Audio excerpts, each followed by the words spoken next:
د متلونو کیسې له خپل وطنه ګل وطنه کتاب څخه.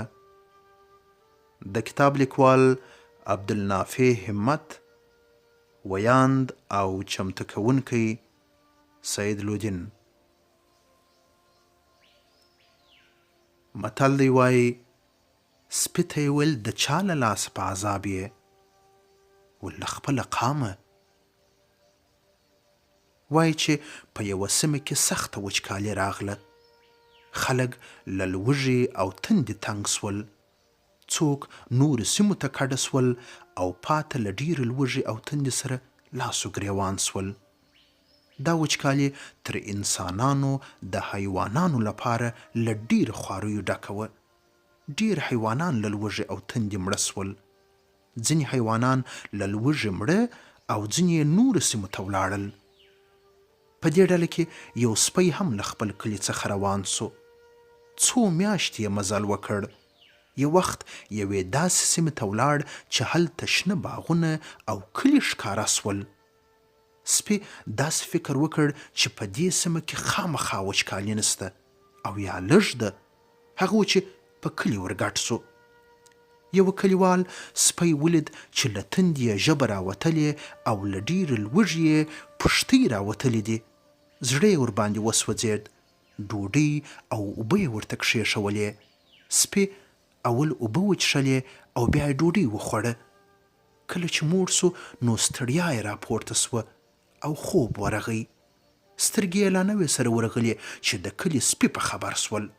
ټول په یوه سلا ورباندې راټول سول او مسافر سپی بیچاره یې داسې وداړه چې په خپلو وینو یې رنګ کړ. سپی په ډېر تکلیف له کلي څخه وتښتېد او بل کلي ته ولاړ. د هغه کلي خلکو چې ولید نو د دوی هم زړه ورپر وسوځېد. اوبه او خواړه یې ورته راوړل.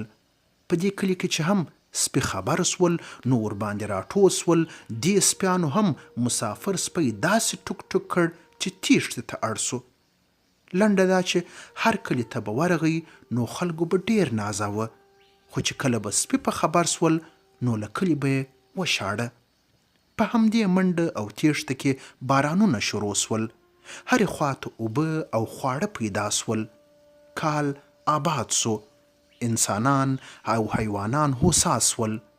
سپی چې په بل کلي کې د اوسېدو ځای نه درلود بیرته خپل کلي ته ولاړ. د کلي سپیانو چې ولید نو ډېر خوشحاله او پر راټول سول. یوه سپي ورته ویل چې موږ خو مړ بللی وې، ته دا دونه وخت چیرې وې؟ څه دې ولیدل او څه در باندې تیر سول؟ مسافر سپي د خپل ژوند ټوله کیسه ورته وکړه. ول انسانانو ډېرې نیکۍ را سره وکړې، خو له خپله قامه ډېر په عذاب وم. یادونه: دا متل په کندهار کې ډېر ویل کېږي. کله چې یو چاته د خپلو تربرونو، خپلوانو او خپل قوم له لاسه تاوان ورسیږي نو د زړه له درده دا متل وایي. د کتاب لیکوال وایي چې دا کیسه مې د 1388 شمسي کال د لړم د میاشتې پر 18 نیټه په کابل کې د شپې پر 10 بجو له ښاغلي عبدالحی څخه چې په حاجي لالا شهرت لري اورېدلې ده. څه ښه یې ویلي دي. سپي ته یې ویل د چا له لاسه په عذاب یې؟ ول له خپله قامه.